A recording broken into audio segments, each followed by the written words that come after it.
Hey everybody, I just wanted to make a video real quick because most 4th gen Trans Am Firebird owners have had issues with headlamp motors or headlamps going up, down, one going up, the other one not.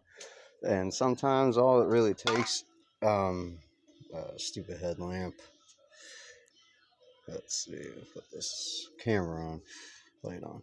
Is honestly, here's your module for your or computer, whatever you want to call it, for your headlamps. Honestly, unplugging them sometimes fixes a problem. But if you hear a grinding, whining noise, most likely you have a stripped out gear. Now, I haven't had a problem. I rebuilt the one side with a bronze aluminum gear. This one I put a dormer replacement in because I needed it ASAP, and I was able to get one from Advance Auto Parts for 15 bucks or whatever. Actually, I think it was 12. However, upon unplugging the motor to get it out, I know you're not going to be able to see very well, but this pin right here, apparently my connectors were trapping water inside. So that's to the body. Now, here's my original one. Luckily, dealing with LS motor, cars, whatever, and fortunes mainly, I have things laying around. So if you can see right inside here, let's see here. You can see that this pin, the second one from the bottom, is actually missing. You can see the rusty corrosion crap that was building up. So I can't use this one anymore. So I had another one laying around. You can see this one's got the pin, nice and clean inside here, thank goodness. I had a bronze motor laying around, so I threw it in here because I'm going to be using this one in my car. I don't know, here in Florida, I've never had issues like with corrosion on these. I never really heard of too much corrosion. I'm sure it's happened to somebody before, but it happened. It wasn't the motor being stripped out, because here's the dormer replacement one, and it's still in great shape. There's no chewed up teeth absolutely whatsoever. So, of course, I'm going to hoard that. As you can see, my garage, cylinder heads for LS motors, mainly 243s laying around. I just got parts galore. So, luckily, I had this laying around. And unfortunately, it's like about 1 o'clock, and I'm having to do this late at night that this happened. And you can even see, here's the rusty water residue crap that was left from the old motor and the gear. That's all the crap that was building up inside. So what I did was actually, going back to the old motor, since it's the same colored wire, the green one that was off of this one here, I took the pin out, which to take the pin out, what you got to do is on the flatter side, you got to stick something very flat to get in there, because there's a little tab that clicks into it.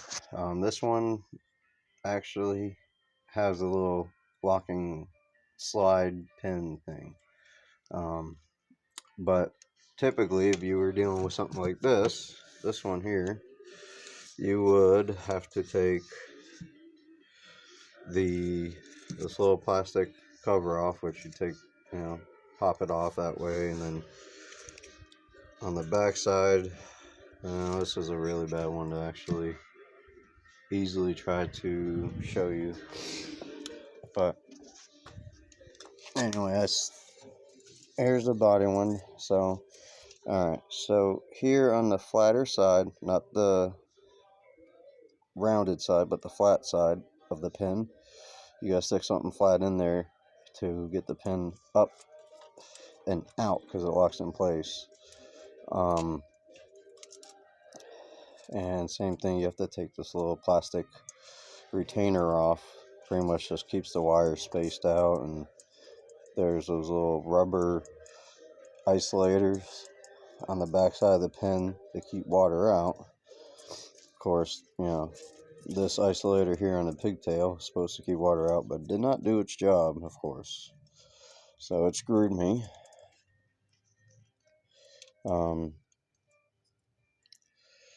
The flash just decided to turn off for no reason on my phone. Oh, to prevent the device to overheat, because it's like 1,000,000 degrees here. Being in Florida, it's been kind of cool out. Nice, but anyway.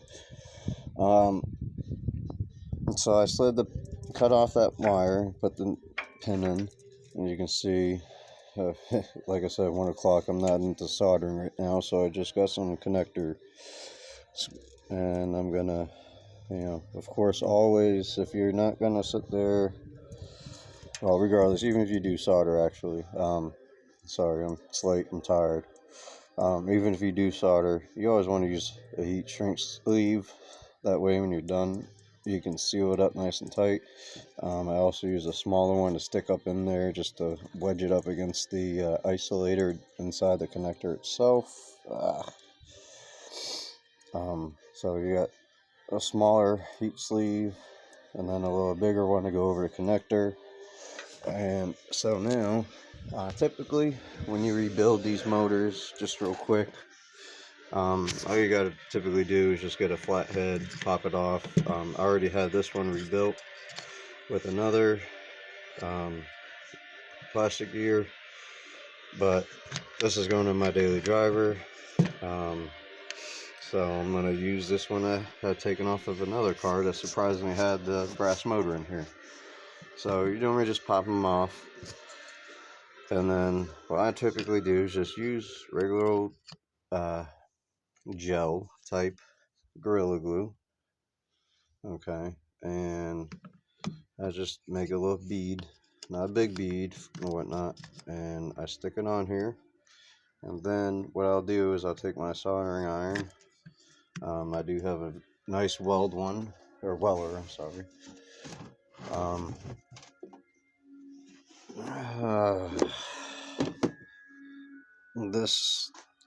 As soon as you hit the trigger, within seconds it starts melting, your solder or plastic. I plastic weld a lot, and that normally means a bead of super glue, and then really quick going over with the soldering iron, which will melt the plastic and then keep the super glue even with inside. So it's a very nice strong bead, or fix for plastic welding, this ABS crap.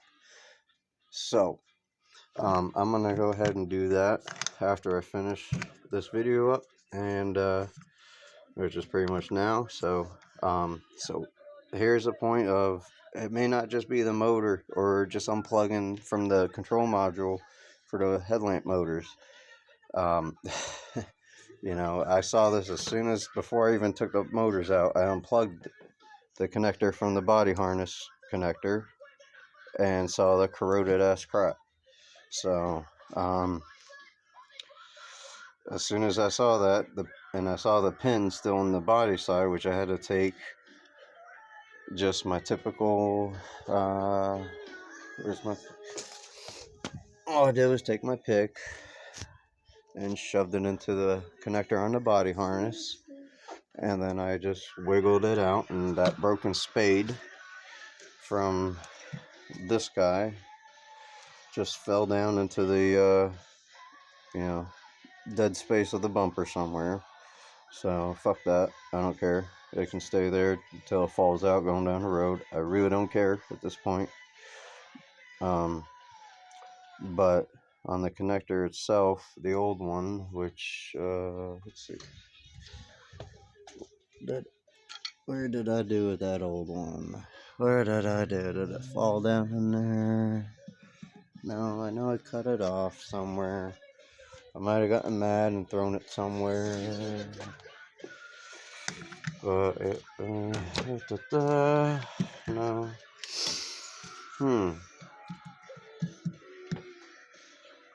Yeah. I really wanted to show you guys this.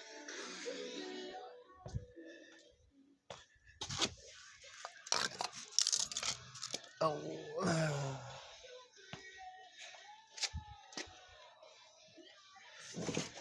I know I had it somewhere.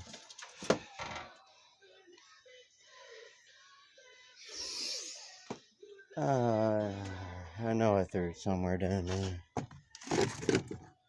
Because it wasn't just, it was the rounded side of the pin plus the spade on the other side of the connector. Oh, it's time to go to the scrap yard. Oh, darn it. No, I don't know. I guess I'm not going to show you guys because I don't know where it is. I guess I threw it in there somewhere, I believe.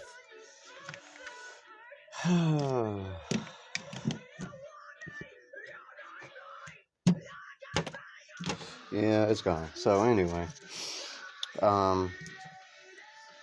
pretty much, you know, the rounded part of the pin, it literally broke right in the middle of that rounded part, and then the spade that plugs into here also rusted off through, which the spade belongs to this guy. So you might have damage to the connectors themselves. Now, the only way that this might happen, because when the motors are stripped out, the lamps, the good one still goes up and then down, and then you hear it continuously running like a grinding electrical noise, you know, whatever. Afterwards, that is because the other side's crapped out and not moving. But this one didn't. The headlamp the working one went up and then went down. No problem. Didn't make any motor whining noises afterwards. It just went up and down. So that's a tall tale sign that this is probably going to be an electrical issue or connector issue somewhere. So I hope this helps somebody out. If you have any questions, please go ahead and leave them in the comments. Give me a likes up, and I'll answer them as much as possible. It may not be right away, but I 100% will answer them. I'm just a very busy person. I do a lot of LS engine work. I have my own stuff which doesn't even get touched. I mean, there's an LS2 underneath all that crap over there. There's a LQ9 right here that's going in my 04 Tahoe. The LS2s, I already have the LS3 heads going to her. That's my mom's that I had to do head gaskets on, which my mom loves purple, so here's the valve covers. Very nice, right? Thank you. I mean, I just, got random stuff everywhere. Rocker arms, AC bracket. I know my way around any LS app vehicle. As I already showed you, I got cylinder heads, push rods, hardened push rods, rocker arms, stands, springs, valve train stuff, intakes.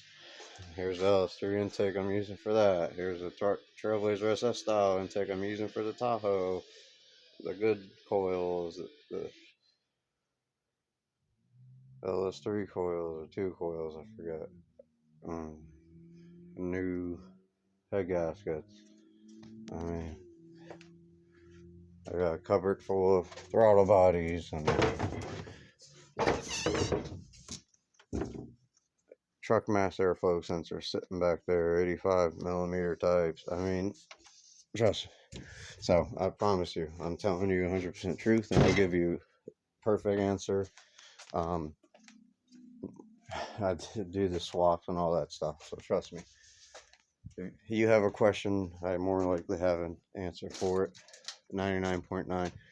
I know this thing's buried, but you know I got an LS1 bottom end that's getting ready, or short block getting ready to put in that thing too, and I got the harness and all that good stuff. But I don't have time because I always got stupid crap, side jobs or stupid stuff like this that happens to a daily driver.